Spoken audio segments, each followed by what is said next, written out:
Petra. I work as the state advocate for Environment Arizona, a statewide citizen-based environmental advocacy organization. We're working on clean air, clean water, and open space in Arizona. I'm here today on behalf of our members to oppose Senate Concurrent Resolution 1022.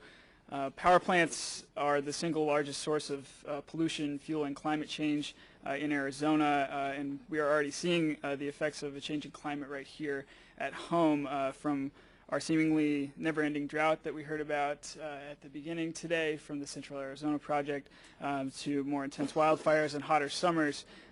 This last summer was the hottest summer on record in Phoenix, reflecting a trend of increasing temperatures over the past century.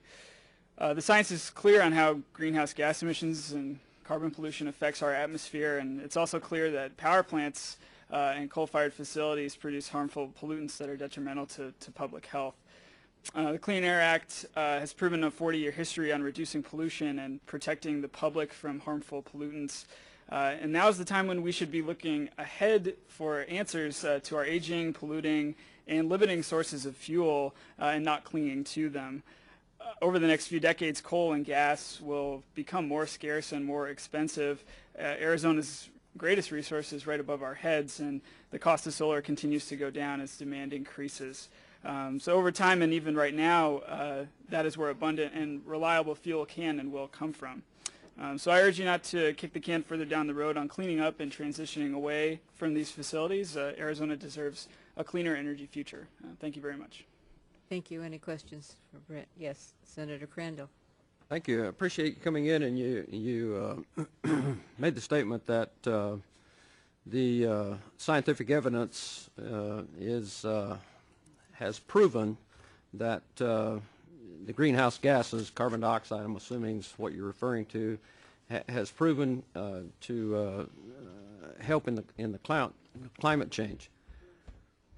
But I also look at the other side of the research that says that's not really conclusive. Can you give me an idea of why you have one side that says it's this way and the other side that says it's not? I mean, if the two science groups can't come together and come to a conclusion, then the science must be wrong.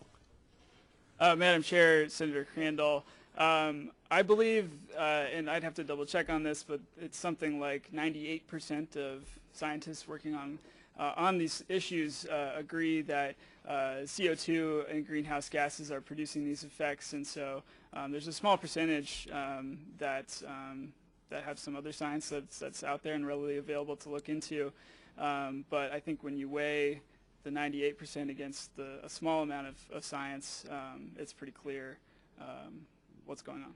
Madam Chair, to that point, I'm not sure that 98% of the scientists actually agree with what that is, but given that's what it may be, what effect do you think the amount of concrete, the amount of cities, the amount of asphalt, and so on that we put around the cities has to increase temperature? You mentioned that Phoenix was one of the hottest years that we've ever had right here. Was that because of all the coal-fired CO2 that you claimed about, or could it be an effect of re-radiation from the concrete and so on that we put on the ground? Madam Chair, Senator Crandell, certainly the urban heat island effect, as I think you're referring to, I think that, you know, the more roads we build and the more concrete that's here, that's certainly something that the climatologists at Arizona State University have looked at. So I'm not saying that that's not part of the effect. I'm also saying that you know, the more that we continue to burn coal and to put CO2 up into the air, it's clear that we're going to see increased temperatures as well. How do you, one other question on this, just read an article the other day where science has connected bumper crop in corn and soybeans and so on, connected to the amount of CO2 that is being emitted into the air, that we're getting bumper crops that will help to feed the nations. How do you account if we, and it's a proven fact that plants need carbon dioxide in order to grow and to build biomass and the fiber and stuff that we need. So if we continue to push down the amount of CO2 that is in the air, what's that going to do to the crop productions that we need to feed the people of the world? Madam Chair, Senator Crandell, I haven't seen the study that you're referring to, so I'm not sure how to answer that. Madam Chair, to that point, I think there's evidence, and you can find it anywhere, that people who use greenhouses pump carbon dioxide into the greenhouses to get the production that they need. And there's a lot of research out there. I'm not sure where the 98% of the scientists you're quoting have not seen that research, but it's something that they certainly should take a look at, because what we're talking about, if in fact that the carbon dioxide, which is considered as a pollutant, has that kind of detrimental effect on what we're doing, then the lack of that, and we're not getting the production of plants, which is a proven fact, simple biology tells you about the carbon cycle, that we're going to starve to death because we can't produce enough food for the people that are being born on the earth. Madam Chair, if I may. Yes. Senator Crandell, you know, we've existed on this planet for a very long time, and only recently have we decided to put lots more carbon dioxide into the atmosphere. And so I think what the effects of that will be, we need to be careful about. Madam Chair, to that point, I'm not sure that that's necessarily true.